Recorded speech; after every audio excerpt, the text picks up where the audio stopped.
नमस्ते स्टूडेंट, मैं ऋषभ जैन आपका इंजीनियर्स वर्क यूट्यूब चैनल पर हार्दिक स्वागत करता हूं।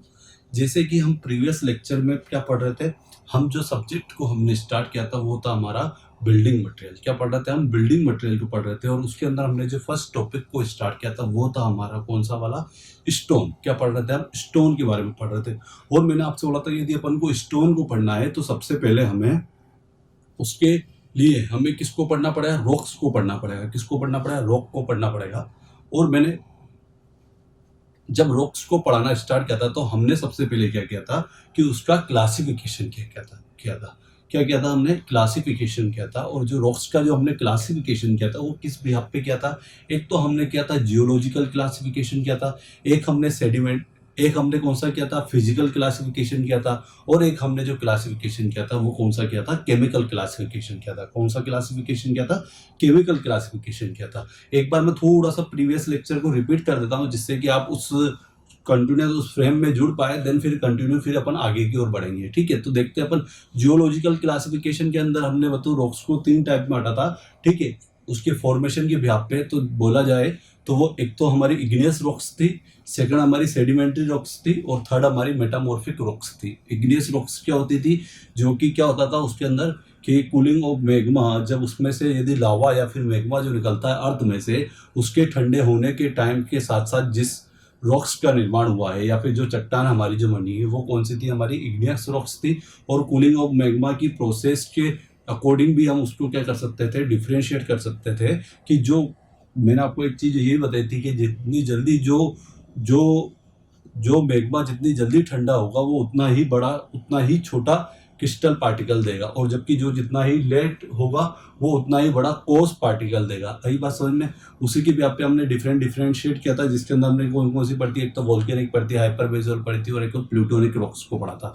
फिर उसके बाद हमने सेडिमेंट्री रॉक्स को पढ़ा था। एंड सेडिमेंट्री रॉक्स के अंदर क्या होता था कि जो हमारे प्री एग्जिस्टिंग जो रॉक्स है उसका जो हमारा क्या हुआ? वेदरिंग हुई, जिसके थ्रू किसका निर्माण हुआ था? हमारी क्या हुआ था? और वो एक प्लेस से दूसरे प्लेस पे आके डिपॉजिट होगी और उस पे वहाँ पे कौन सी रॉक्स बने थे? उसने सेडिमेंट्री रॉक्स बने थी। और थर्ड वन जो मेटामॉर्फिक रॉक्स थी उसके अंदर क्या था? मेटामॉर्फिक रॉक्स के अंदर कि जो प्री एग्जिस्टिंग जो रॉक है, जो हमारी इग्नियस रॉक्स है या फिर हमारी सेडिमेंट्री रॉक्स है, उसके अंदर क्या हुआ है कि उसके कैरेक्टर में चेंज हुआ है। वो भी किसकी वजह से? कि मेटामॉर्फिज्म जो एजेंट थे, जैसे कि हीट हुआ, प्रेशर हुआ, केमिकल एजेंट हुआ, जिसके थ्रू क्या हुआ कि उसके कैरेक्टर में चेंज हो गया। और जिसकी वजह से जिस रॉक्स का निर्माण हुआ या जिस रॉक्स की फॉर्मेशन हुई है वो कौन सी थी? हमारी मेटामॉर्फिक रॉक्स थी। कौन सी रॉक्स थी? मेटामॉर्फिक रॉक्स थी। ये बात तो हुई हमारी किसकी? जियोलॉजिकल क्लासिफिकेशन की बात होगी। सेकंड में बात करता हूं आपसे कि यदि हम फिजिकल क्लासिफिकेशन की बात करते हैं, किसकी बात करते हैं? फिजिकल क्लासिफिकेशन की बात करते हैं। तो उस व्याप पे जो हमने रॉक्स को डिवाइड किया था वो भी 3 टाइप से किया था। एक तो स्ट्रेटिफाइड रॉक, एक अनस्ट्रेटिफाइड रॉक और एक और थर्ड वन जो होती है हमारी वो कौन सी रॉक्स होती थी? फोलिएटेड टाइप की रॉक होती थी। स्ट्रेटिफाइड रॉक के अंदर क्या होता था कि हमें जो उस रॉक्स का जो फॉर्मेशन होता था लेयर टू लेयर, मतलब एक लेयर के ऊपर दूसरी लेयर, तीसरी लेयर, चौथी लेयर, इस अकॉर्डिंग उसका क्या हुआ? फॉर्मेशन हुआ है। मतलब वहां पे जो आपको जो प्लेन्स जो थे वो डिस्टिंक्ट थे, मतलब हमें दिखाई दे रहे थे उसके पूरे के पूरे प्लेन कि भैया इस प्लेन के अलोंग क्या है भैया उसकी क्या है? फॉर्मेशन हुई है। तो वो सेडिमेंट्री रॉक ही स्ट्रेटिफाइड रॉक्स का एग्जांपल था। अनस्ट्रेटिफाइड के अंदर क्या होता है? कॉम्पैक्ट ग्रेनुलर फॉर्म में होते थे, जिसकी वजह से आपको वहाँ पे जो प्लेन है वो इनडिस्टिंक्ट होते थे। जबकि फोलिएटेड टाइप की जो होती थी रॉक्स, उसके अंदर क्या होता था कि हमें क्या होता था कि एक सर्टन डायरेक्शन फिक्स होती थी। उसी के थ्रू जब हम उसके ऊपर फोर्स लगाएंगे तभी जाके हम उस रॉक्स को क्या कर पाएंगे? स्प्लिट कर पाएंगे। तो वो कौन सी होती थी? हमारी फोलिएटेड टाइप की रॉक्स होती थी। इनके एग्जाम्पल भी हमने पढ़े हुए। देन फर्दर फिर हमने कौन सा क्लासिफिकेशन किया था? हमने क्लासिफिकेशन किया था केमिकल क्लासिफिकेशन किया था। कौन सा क्लासिफिकेशन किया था? केमिकल क्लासिफिकेशन किया था। जिसके अंदर हमने क्या पढ़ा था? केमिकल क्लासिफिकेशन के अंदर भी 3 टाइप से पढ़ा था। एक तो पढ़ा था कैल्केरियस रॉक्स, जिसके अंदर कैल्शियम कार्बोनेट CaCO3 की जो कंपोनेंट है या फिर कंपोजिशन है वो सबसे ज़्यादा है, उसके अंदर कॉन्स्टिट्यूएंट जो है वो सबसे ज़्यादा है। तो हमारी कौन सी रॉक्स होती थी? कैल्केरियस रॉक्स होती थी। दूसरी हमारी आर्जिलेक्स रॉक्स होती थी, जिसके अंदर क्या होता था? सबसे ज़्यादा क्या पाया जाता था? सबसे ज़्यादा क्ले कंटेंट पाया जाता था। जबकि एक और थी हमारी जो थर्ड वन थी वो थी हमारी सिलिशियस रॉक्स, जिसके अंदर सिलिका की प्रीडोमिनेंट था। ठीक है, तो इस व्याप पे हमने क्या किया कि सभी अकॉर्डिंग जियोलॉजिकल भी हमने रॉक्स का क्लासिफिकेशन कर दिया, फिर हमने फिजिकल भी इसका क्लासिफिकेशन कर दिया, और थर्ड वन जो हमने किसके थ्रू क्लासिफिकेशन किया है, हमने किया है केमिकली भी उसका क्लासिफिकेशन कर दिया है। अब आगे की बात होती है कि आगे अब हमें क्या पढ़ना है, ठीक है। इसके अलावा मैंने आपको एक चीज बता दी थी कि क्वेरिंग और ड्रेसिंग भी बता दी थी कि भैया जब रॉक्स से हम क्या करेंगे, जब रॉक्स को से हम उसको स्टोन में कन्वर्ट करेंगे, वो एक तरह से हम उसको क्वेरिंग करके हम क्या करेंगे, हम हमारे साइज के अकॉर्डिंग बदलेंगे, और फिर उसके अकॉर्डिंग हम देखने के बाद उसको क्या करना पड़ेगा, हमें ड्रेसिंग करनी पड़ेगी कि हमें क्या रिक्वायरमेंट है, हमें किस साइज और शेप का हमें रिक्वायर्ड है हमारे स्ट्रक्चर में, या फिर हम जो आर्च बनाने जा रहे हैं, स्टोन का आर्च बना सकते हैं, स्टोन की हम मेसनरी करने जा रहे हैं, तो वहाँ पे हमें किस साइज और शेप का रिक्वायरमेंट है, उसके अकॉर्डिंग हम क्या करते हैं, उस जो स्टोन है उसको हम ढालते हैं, और यही प्रोसेस क्या कहलाती है, उसकी ड्रेसिंग कहलाती है। बहुत सी बार ऐसा होता है कि बहुत बड़े बड़े स्टोन होते हैं, उसको हमें क्या करना होता है, ट्रांसपोर्ट करना होता है, तो उसे आसानी से हम उसे ट्रांसपोर्ट कर सके, इसके लिए भी हम क्या करते हैं, उसे एक ड्रेसिंग कर देते हैं, उसको एक कन्वर्टेड शेप में बदल देते हैं, जिससे कि हमें इजीली टू क्या हो सके कि उसकी ट्रांसपोर्टेशन कर सके, इजीली हम उसका यूज कर सके, ठीक है। मैनुअली एक आसानी से हमें किसी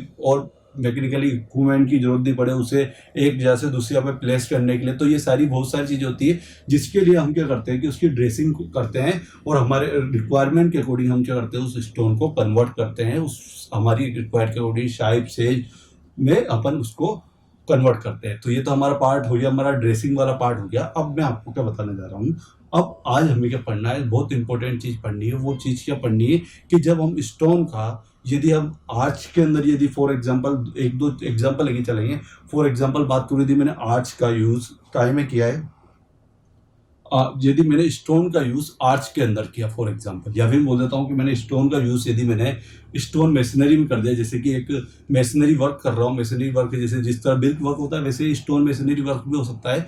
तो मैं क्या कर रहा हूँ कि मैं ब्रिक मेसनरी जब वहाँ पर किसकी वॉल बना रहा हूँ, मैं बनाने जा रहा हूँ स्टोन की वॉल बनाने जा रहा हूँ, और वहाँ पे मैं अब उस पर जो स्टोन यूज करूँगा तो उसके लिए मैं नेचर ऑफ बेड क्या देखता हूँ, मैं नेचर ऑफ बेड को किस डायरेक्शन में या किस पोजीशनिंग में रखूँ, लोड की किस पोजीशन पे रखूँ उसको स्टोन को, जिससे कि वो ज़्यादा से ज़्यादा स्ट्रेंथ को गेन कर पाए। मैं क्या बोल रहा हूँ कि हमें क्या पढ़ना है, हमें नेचर ऑफ बेड पढ़ना है, हमें क्या पढ़ना है, हमें पढ़ना है नेचर ऑफ बेड पढ़ना है, किसका, स्टोन का, जिसकी वजह से क्या हो सके कि हम जब उसका यूज स्टोन मशीनरी में करेंगे या फिर आर्च डिजाइन में करेंगे या फिर और फर्दर जितने भी हम बिल्डिंग स्ट्रक्चर के अंदर जहाँ भी उसका यूज करते हैं, तो और यूज किस लिए करते हैं कि हम भैया उसका यूज करेंगे हम, और उस पर क्या होगा कि जब लोड अप्लाई होगा तो उसकी वजह से उस लोड को क्या कर सके, वो बियर कर सके, या फिर वो क्या कर सके, मैक्सिमम टू मैक्सिमम हमें स्ट्रेंथ प्रोवाइड कर सके।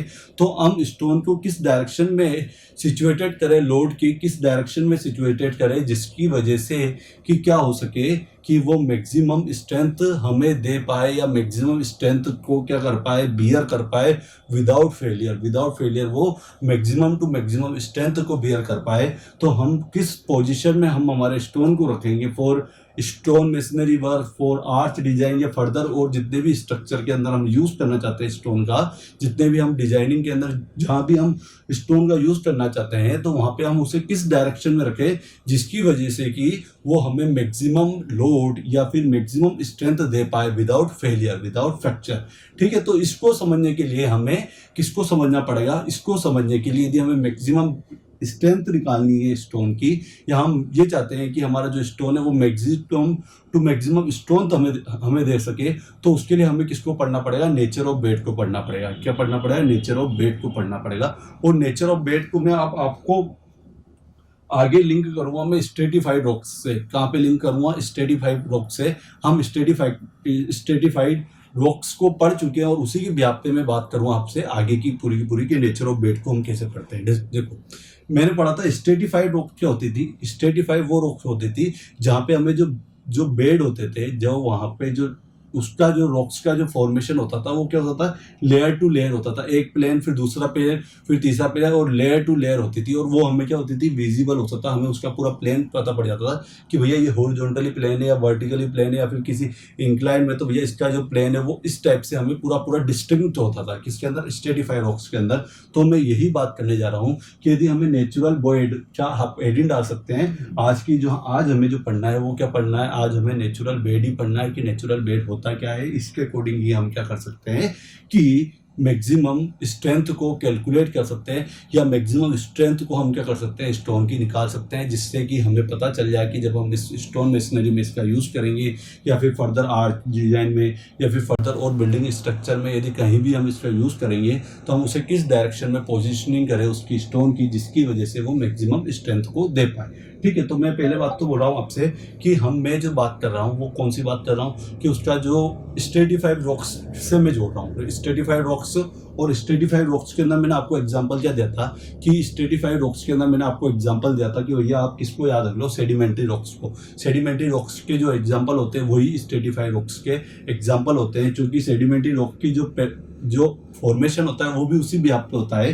कि जब वो क्या होता है, वेदरिंग होती है, और वेदरिंग होने की वजह से जो प्री एग्जिस्टिंग जो रॉक्स है वो क्या करती है, एक प्लेस से दूसरे प्लेस में जाके क्या होती है, डिपॉजिट होती रहती है। और जो डिपॉजिट होती है वो भी कैसे होती है, लेयर टू लेयर होती है। कैसे होती है, लेयर टू लेयर होती है। तो मतलब नेचुरल बेड को भी हम यहीं से समझेंगे, और नेचुरल बेड का भी यूज हम कौन से वाले मटेरियल के लिए करेंगे, कौन सी वाली रॉक्स के लिए हम करेंगे, वो सेडिमेंट्री रॉक्स के थ्रू जो हमें स्टोन मिलेगी वहीं पे इसका हम नेचुरल बेड का यूज कर पाएंगे। यही बात समझे। अदरवाइज तो और दूसरे में तो हमें नेचर बेड पता ही नहीं चलेगा, तो वहां पे तो आप उसे किसी भी डायरेक्शन में या कहीं भी पोजीशनिंग करो तो उससे कोई मतलब ही नहीं है। ठीक है, तो उस चीज से तो वो तो सभी डायरेक्शन में हमें मैक्सिमम स्ट्रेंथ प्रोवाइड कर सकता है। ठीक है, क्यों, क्योंकि वहां तो वो जैसे फॉर एग्जाम्पल ग्रेनाइट की बात कर देता है, ग्रेनाइट का पूरा पूरा कॉम्पैक्ट ग्रेनुलर होता है, इग्नेक्स रॉक्स से हमें मिलता है। तो वहां पे आप बल उसे किसी भी डायरेक्शन में उसकी पोजिशनिंग करो, वो क्या है, वो अपनी मैक्सिमम स्ट्रेंथ दे देगा। लेकिन यदि मैं सेडिमेंट्री रॉक की बात करता हूँ तो वहाँ पे जो उसकी जो फॉर्मेशन होती है लेयर टू लेयर होती है, तो इसलिए हमें वहाँ पे क्या पढ़ना जरूरी है, नेचुरल बेड को पढ़ना जरूरी है। तो आप सबसे पहले हेडिंग डाल लो आज की कि हम क्या पढ़ने जा रहे हैं, नेचुरल बेड क्या होता है। नेचुरल बेड की हेडिंग डाल दो आप सबसे पहले। ठीक है, तो आप नेचुरल बेड के अंदर आप सबसे पहले ये चीज लिख सकते हो कि भैया ये क्या होता है, sedimentary rocks, sedimentary sedimentary rocks formation layer to layer.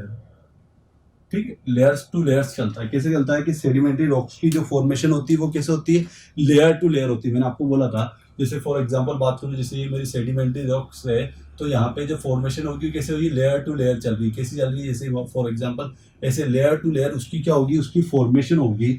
और इसकी वजह से क्या होगा कि जो हमें स्टोन मिलेगा, क्या बोल रहा हूँ मैं आपसे, इसकी वजह से जो हमें स्टोन मिलेगा उसको मैं क्या कर सकता हूँ, अब मुझे यदि इसको स्प्लिट करना है, क्या करना है, इसको स्प्लिट करना है, तो स्प्लिट करने के लिए क्या करूँगा मैं, इसके पैरेलल यदि फोर्स को अप्लाई करता हूँ, जैसे कि इस लेयर मान लीजिए फॉर एग्जांपल मैंने आपको पहले बताया था, जैसे ये लेयर्स लगी हुई है और इसके पैरेलल यदि मैंने इसको फोर्स लगाया तो वो इजीली क्या हो जाते हैं, स्प्लिट हो जाते हैं। क्या हो जाते हैं, स्प्लिट हो जाते हैं। मतलब कि मैं उसे सेपरेट कर देता हूँ। क्या कर देता हूँ, मैं उसे सेपरेट कर सकता हूँ। कब, जब मैं उसके पैरेलल उसके फोर्स को लगाता हूँ। तो इस चीज को भी अपन लिख लेते हैं। तो भैया इस चीज के लिए द स्टोन कैन इजिली, लिख लो इसके अंदर, the stone can easily split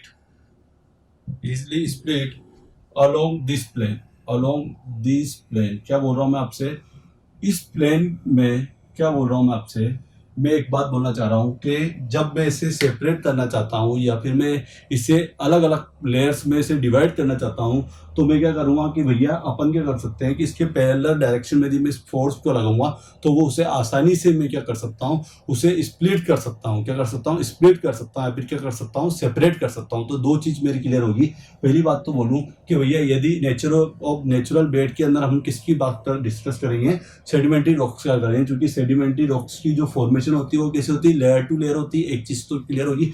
दूसरी चीज मैं आपसे बोल रहा हूँ कि the stone can easily split along this plane, और जिस प्लेन में इसका बनता है, प्लेन बोल दो या लेयर बोल दो, लेयर टू लेयर मतलब वही प्लेन है या फिर उसके बेड है, तो उसके अकॉर्डिंग मैं क्या करता हूँ, इजिली उस प्लेन के अकॉर्डिंग मैं क्या कर सकता हूँ, उसको क्या कर सकता हूँ, वो कर सकता हूँ, मतलब कि मैं उसे स्प्लिट कर सकता हूँ, उसे सेपरेट कर सकता हूँ। ठीक है, अब बात आती मेरी कि यदि मुझे मैक्सिमम लोड को बियर कराना है, क्या बोल रहा हूँ मैं, यदि मैं इस टाइप के स्टोन का सेडिमेंट्री रॉक्स के थ्रू जो मुझे स्टोन मिले हैं उसका मुझे यदि मैक्सिमम फोर्स को रजिस्ट कराना है, क्या बोल रहा हूँ मैं आपको कि यदि मेरे स्टोन मशीनरी वर्क का मैं यूज कर रहा हूँ, स्टोन मशीनरी वर्क कर रहा हूँ, और वहां पे यदि मैं सेडिमेंट्री रॉक का यूज कर रहा हूँ, तो मैं मैक्सिमम स्ट्रेंथ कैसे ले पाऊंगा, तो मैक्सिमम स्ट्रेंथ लेने के लिए मुझे क्या करना पड़ेगा कि मेरी जो डायरेक्शन ऑफ प्रेशर या डायरेक्शन ऑफ जो लोडिंग है मेरी, वो कैसी होनी चाहिए, वो मेरी होनी चाहिए उस नेचर ऑफ बेड के परपेंडिकुलर होनी चाहिए। कैसी होनी चाहिए? नेचर ऑफ बेड के परपेंडिकुलर होनी चाहिए, या फिर क्या बोल सकते हैं कि लोड जो मेरा अप्लाई हो रहा है उसके परपेंडिकुलर क्या होना चाहिए, मेरा नेचर ऑफ बेड होना चाहिए। ऑब्वियसली बात है, यदि इसके पैरेलल हो, या मान लिया जाए फॉर एग्जांपल यदि मेरे ये मेरे क्या है प्लेन्स है, इसके प्लेन्स बने हुए हैं, ठीक है, ये लेयर्स टू लेयर जमी, और यहीं पे यदि इस डायरेक्शन में ही मेरा क्या है फोर्स अप्लाई हो रहा है, तो इसकी वजह से क्या होगा कि वो तो स्प्लिट हो जाएगा। क्यों? क्योंकि इस डायरेक्शन में तो लेयर टू लेयर है, तो यहाँ पे तो वो कम स्ट्रेंथ है। क्यों? क्योंकि इसकी वजह से क्या होगा, लेयर टू लेयर में सेपरेट हो जाएगा। जबकि यदि आपने इसके परपेंडिकुलर यदि फोर्स को लगाया, यदि आपने नेचर ऑफ बेड को क्या रखा, लोडिंग कंडीशन के परपेंडिकुलर डायरेक्शन में रखा, या नॉर्मल डायरेक्शन में, आप नॉर्मल भी बोल सकते हो या परपेंडिकुलर डायरेक्शन में बोल सकते हो, या फिर हिंदी वाले बच्चे क्या बोल सकते हैं, लंबवत भी बोल सकते हैं, कि जो आपके लोड लग रहा है उस लोड के परपेंडिकुलर डायरेक्शन में आपको किसको रखना है, स्टोन या नेचुरल बेड को आपको रखना है। किस में रखना है? लोड के परपेंडिकुलर। कैसे? लोड के परपेंडिकुलर या लंबवत यदि हम रखेंगे तो आपको क्या मिल सकती है, मैक्सिमम स्ट्रेंथ मिल सकती है। क्या मिल सकती है आपको? मैक्सिमम स्ट्रेंथ मिल सकती है। हम यही तो चाहेंगे कि हमारा जो स्टोन जो है वो हम मेसनरी वर्क में जब उसका यूज करें, या फिर अदर बिल्डिंग कंपोनेंट के अंदर यदि हम डिजाइन करने में उसका यदि यूज कर रहे हैं, तो वो क्या दे सके, हमें मैक्सिमम स्ट्रेंथ दे सके। क्या दे सके? मैक्सिमम स्ट्रेंथ दे सके। तो उसके लिए हमें क्या करना पड़ेगा कि हमारा जो नेचर ऑफ बेड जो होगा वो बताओ लोड के किस डायरेक्शन में होगा, परपेंडिकुलर डायरेक्शन में होगा। कौन सी डायरेक्शन में होगा? परपेंडिकुलर डायरेक्शन में होगा। तो इस लाइन को हम लिख सकते हैं। तो चलो इस लाइन को हम लिख देते हैं। For stone masonry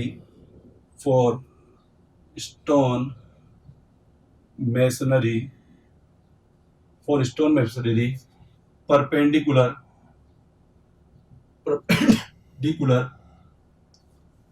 to direction of pressure. मैं क्या बोल रहा हूं आपसे, स्टोन मेसनरी के अंदर आपको क्या करना है, स्टोन मेसनरी के अंदर आपको ये काम करना है, सिंपल सा काम ये करना है कि आपको जो प्रेशर ऑफ जो लोडिंग होगी, मैं क्या बोल रहा हूँ, स्टोन मेसनरी के अंदर perpendicular to the direction of pressure. कैसा रखना है आपको? Perpendicular direction of pressure. किसको रखना है? उसको नेचर ऑफ बेड को रखना है। किसके? नेचर ऑफ बेड को आपको किस डायरेक्शन में रखना है? परपेंडिकुलर डायरेक्शन में रखना है। किस डायरेक्शन में रखना है आपको? परपेंडिकुलर डायरेक्शन में रखना है, जिसकी वजह से क्या हो सके, हमारा मैक्सिमम स्ट्रेंथ हम क्या कर सके, गेन कर सके। ठीक है। और यदि अपन यही बात यदि मैं किसकी बात करता हूँ, आर्च में, तो आपको किस डायरेक्शन में रखना है? आर्च के अंदर आपको जो स्टोन को किस डायरेक्शन में रखना है? रेडियल डायरेक्शन में रखना है। किस डायरेक्शन में रखना है? रेडियल डायरेक्शन में रखना है। तो इस लाइन को भी अपन लिख लेते हैं। तो देखो, इन केस ऑफ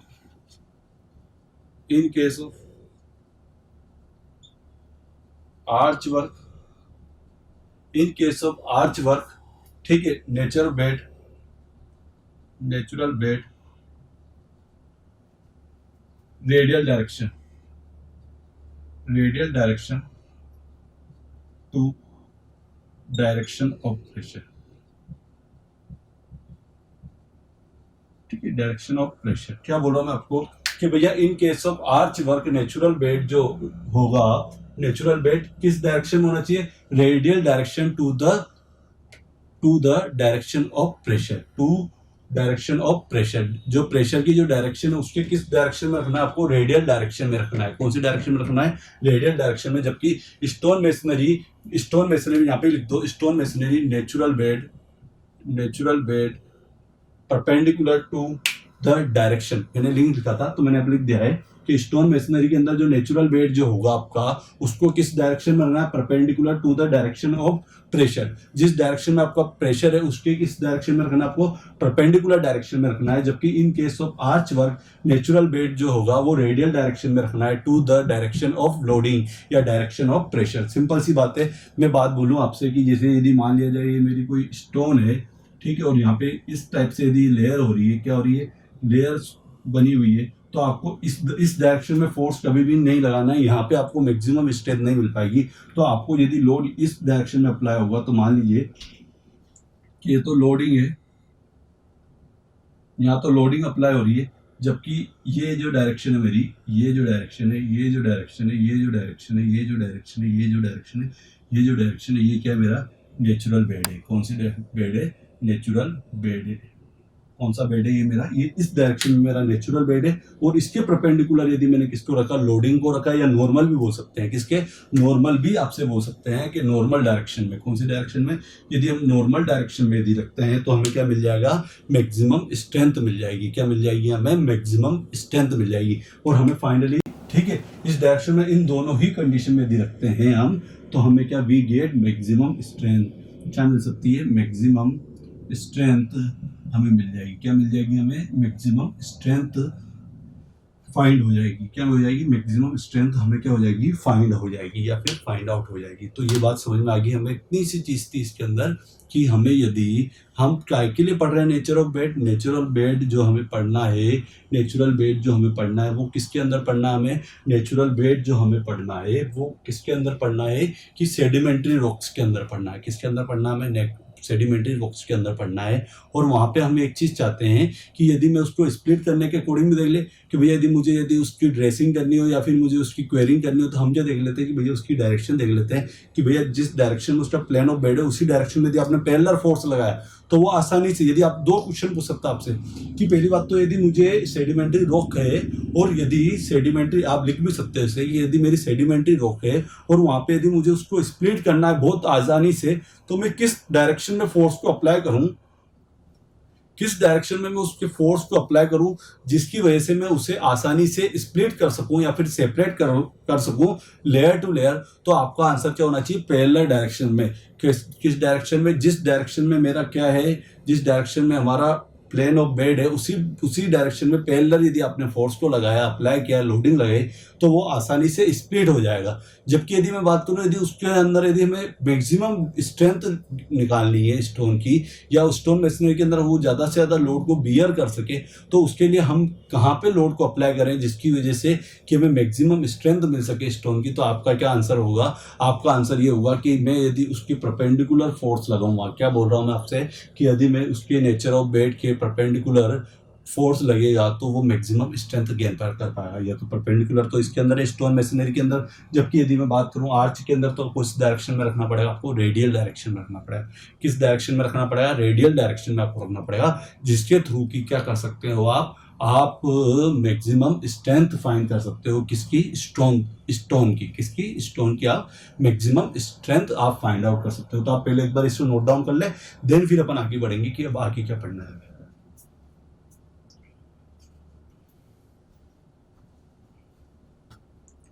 अब देखते हैं, ये तो चीज हुई मेरी, देखो मैंने क्लासिफिकेशन भी पढ़ लिया स्टोन का, दूसरी चीज मैंने आपको क्वेरिंग और ड्रेसिंग बता दी, और तीसरी चीज मैंने ये बता दी कि आपको पोजिशनिंग भी बता दी है। ठीक है, ग्रेनाइट और उसके अंदर वो अपने इग्नियस रॉक्स के अंदर तो आप उसके अंदर जहाँ पे ग्रेनुअल, कॉम्पैक्ट ग्रेनुअल है, तो आप उसे कहीं भी पोजिशनिंग कर दो, वो वहाँ पे वो अपनी मैक्सिमम स्ट्रेंथ दे देगा। आई बात सुन, लेकिन जहाँ पे लेयर्स है वहां पे आपको क्या करना पड़ेगा कि आपको यहाँ पे ये केस को फॉलो करना पड़ेगा। इतनी बात आगे मेरे समझ में। अब बात करते हैं नेक्स्ट। अब क्या बात है, अब हमें क्या करना है कि जो हमारी स्टोन जो है हमारा, उस स्टोन को हमने सेडिमेंट्री टाइप का यदि स्टोन यूज किया, ठीक है, या फिर हमारा इग्नियस के अंदर से हमने यदि किसी स्टोन को लिया, मेटामॉर्फिक रॉक्स के थ्रू हमने जो स्टोन लिया है, उसको हम क्या करते हैं कि हम उसके अंदर इंजीनियरिंग प्रॉपर्टी देखते हैं कि हमें उसकी टफनेस कितनी रिक्वायरमेंट है, पहली बात। ठीक है, दूसरी चीज बात करूँ कि उसकी हार्डनेस की हमें कितनी रिक्वायरमेंट है, क्या एक्चुअल में जो हम स्टोन का यूज करने जा रहे हैं वो एक्चुअल में हार्डनेस है या नहीं है उसकी। ठीक है, वो वाटर एब्जॉर्प्शन कैपेसिटी कितनी है उसकी, एक लिमिट से ज़्यादा वाटर एब्जॉर्ब तो नहीं कर रहा है। तीसरी चीज, उसके अंदर कोई कैल्शियम कार्बोनेट या फिर अपन बोल सकते हैं लाइम कंस्टिट्यूएंट तो नहीं है। ठीक है, और ठीक है, इसके अलावा और भी बहुत सारी चीज़ हो सकती है कि क्या भैया उसमें ऑर्गेनिक मैटर तो प्रेजेंट नहीं है, हम जो स्टोन का यूज़ करने जा रहे हैं उसमें ऑर्गेनिक मैटर तो नहीं है। ठीक है, उसकी स्पेसिफिक ग्रेविटी। ठीक है, तो ये डिफरेंट टाइप की क्या है, हमें उसके अंदर क्या निकालना पड़ेगा, हमें उस इंजीनियरिंग प्रॉपर्टी को हमें ज़रूरत है, रिक्वायरमेंट है कि भैया उसकी टफनेस देखनी है, हार्डनेस देखनी है, या फिर उसकी इम्पैक्ट वैल्यू को देखना है। इससे अलावा उसके अंदर क्या मैटर, कोई अदर मैटर तो नहीं प्रेजेंट है, उसकी वाटर एब्जॉर्प्शन कैपेसिटी कितनी है, उसकी स्पेसिफिक ग्रेविटी कितनी है। तो ये बहुत सारी चीज़ें जिसको हमारे को एक स्टैंडर्ड को फॉलो करना है कि हाँ इस रिक्वायरमेंट के अकॉर्डिंग हमारे जो रिक्वायरमेंट के अकॉर्डिंग जो हमारा स्टैंडर्ड है उसको वो फॉलो कर रही है या नहीं कर रही है। फॉलो करेगी तो हम उसका क्या कर सकते हैं, उसका हम यूज़ कर सकते हैं उस वर्क के अंदर। अदरवाइज क्या कर देंगे, हम उस स्टोन को क्या कर देंगे, रिजेक्ट कर देंगे। ठीक है, तो उसी भी आप पे क्या होता है कि हमें क्या पढ़ना पड़ेगा। सबसे पहले तो हमें एक चीज़ तो मैंने बता दी कि भैया हमें ये चीज़ देखनी है कि गुड क्वालिटी ऑफ स्टोन क्या हो सकता है, अच्छे जो हमारे स्टोन होगी उसकी क्या क्या क्वालिटी हो सकती है। तो एक तो वो चीज़ होगी, पर उस क्वालिटी को पढ़ने से पहले हम क्या पढ़ लेते हैं, हमको पढ़नी पड़ेगी कुछ स्टैंडर्ड टेस्टें जो होती है स्टोन की, जो कि हमारे लिए बहुत ज़्यादा इंपॉर्टेंट है। कम से कम 1 से 2 क्वेश्चन तो आपको स्टोन से पूछे ही जाएंगे। एक क्वेश्चन तो आपका फिक्स है, ऑब्जेक्टिव के अंदर आपसे पूछा जाएगा कि स्टोन के अंदर किसी भी टेस्ट से भी आप पे, जैसे वो चाहे भले एसिड टेस्ट हो, भले वो क्रशिंग टेस्ट हो, इधर से हमारी टफनेस टेस्ट हुई, हार्डनेस टेस्ट हुई, आर्टिशन टेस्ट हुई, इसके अलावा हमारी क्रिस्टलाइजेशन टेस्ट होती है, इसके अलावा भी बहुत सारी टेस्ट होती है, स्मिथ टेस्ट होती है ना, वाटर एब्जॉर्प्शन टेस्ट होती है। तो टोटल मिला से 8 से 10 हमें टेस्टें पढ़नी है, जिसके थ्रू हम क्या करेंगे, पहले उसकी प्रॉपर्टी को देख लेंगे कि भैया एक्चुअल में यदि हमें रिक्वायरमेंट है कि भैया वो इतना लोड को बियर करना चाहिए, इतनी उसकी टफनेस की वैल्यू होनी चाहिए, इतनी उसकी हार्डनेस की वैल्यू होनी चाहिए, क्या वो एक्चुअल में है या नहीं है तो वेल एंड गुड है, हम उसका यूज़ कर सकते हैं। अदरवाइज यदि वो उस प्रॉपर्टी को या हमारे उस स्टैंडर्ड को यदि फॉलो नहीं करेगी तो हम क्या कर देंगे, उसका रिजेक्ट कर देंगे।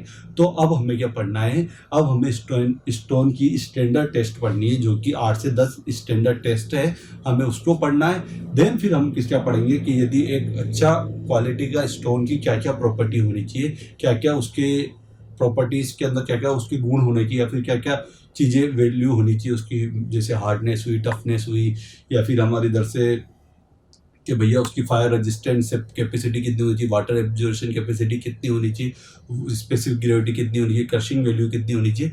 तो इस ब्याह पे हम क्या करेंगे, उसके गुड क्वालिटी ऑफ स्टोन के बारे में हम डिस्कस करेंगे। ठीक है, तो ये सब चीज़ें हम क्या पढ़ेंगे, हम नेक्स्ट लेक्चर में पढ़ेंगे। इस लेक्चर के अंदर नेचुरल वेट एक अलग से एक सेपरेट छोटा सा टॉपिक था, मैंने इसको आपको इस लेक्चर में समझा दिया है।